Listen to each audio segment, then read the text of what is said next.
हाय। तो इस आज की इस वीडियो में हम बात करने वाले हैं फाइनेंस पे चर्चा। सर, आप बिगनर्स और एक्सपीरियंस ट्रेडर्स को कैसे देखते हो, स्टूडेंट जो आते हैं आपके पास? बिगनर्स मिस्टेक्स कम करते हैं, हाँ। मार्केट जल्दी सीखते हैं। जो लोग एक्सपीरियंस्ड हैं उन्हें सिखाना रिलेटिवली मुश्किल है, क्योंकि उनके पास एक पहले वाले जो कॉन्सेप्ट्स हैं, अगर वो गलती हैं तो उन्हें अनवाइंड करने में टाइम ज़्यादा लगता है। आप कैसे कोई स्टूडेंट आता है तो ये आइडेंटिफाई करते हो कि ये बंदा ट्रेडर बनेगा, ये इन्वेस्टर बनेगा? आप कई सारी चीज़ों से पकड़ सकते हो।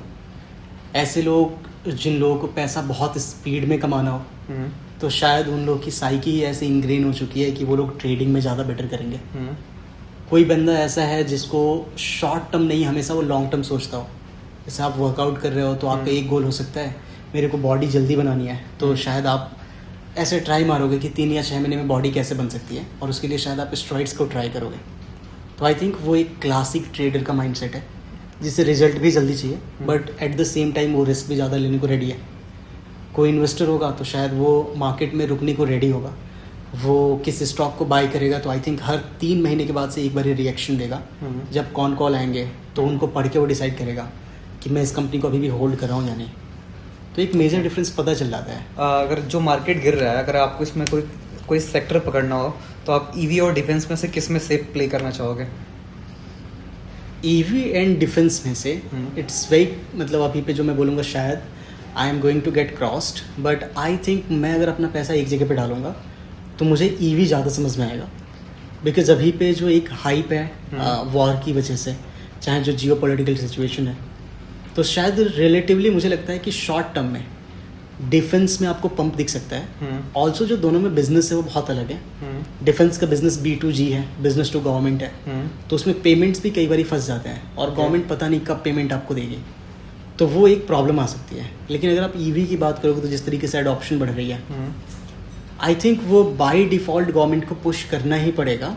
अगर हम लोग सस्टेनेबिलिटी या फिर किसी भी तरीके से जाएंगे, अगर धरती को ही बचा के रखना है तो लोगों को ईवी को पुश देना पड़ेगा। तो आई थिंक जो टेल विंड है वो ईवी में ज़्यादा है। अगर आप इतने जो बुक्स वगैरह पढ़ते रहते हो, तो अगर उसमें आपको भी अगर कोई एक स्टॉक अपना पॉइंट ऑफ व्यू देना चाहिए कि नहीं, ये स्टॉक्स फ्यूचर में कुछ अच्छा ग्रोथ कर सकता है, जैसे आपने पास्ट में कई सारे स्टॉक्स के नाम बताए हैं तो उन्होंने अच्छा खासा परफॉर्मेंस दिया है, तो आप अभी कौन सा बताना चाहोगे?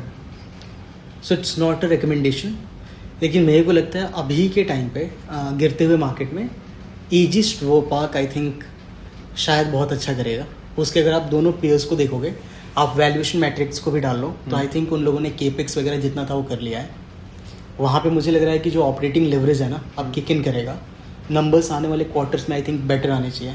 तो अभी पे जो इनका रेवेन्यू है, जो टॉप लाइन है, आई थिंक वहाँ पे कम से कम आपको 4 to 5 टाइम्स का ग्रोथ दिखेगा। अगर आप सिर्फ एसेट से भी कंपेयर करोगे, अगर आप ईजिस वोपाक, अगर आप में से कोई जाके भी देखेगा तो ईजिस वोपाक को आप JSW इंफ्रा और अडानी पोर्ट, उनके RHP में उन्होंने बताया था ये हमारे पीयर्स कंपनीज हैं। तो अगर आप उनसे कंपेयर करते हो तो आई फाइंड ईजिस वोपाक में अभी पे बहुत अच्छा एक हमें ग्रोथ देखने को मिल सकता है। ओके। सो अभी पे वो जहाँ पे है, आई थिंक अगर वो 2x भी हो जाए तो मुझे ऐसा नहीं लगता कि मैं बहुत शॉक होऊंगा। ठीक है, थैंक यू। ऐसे ही फॉलो करिए आप मुझे। क्या बाय, डू फॉलोइंग।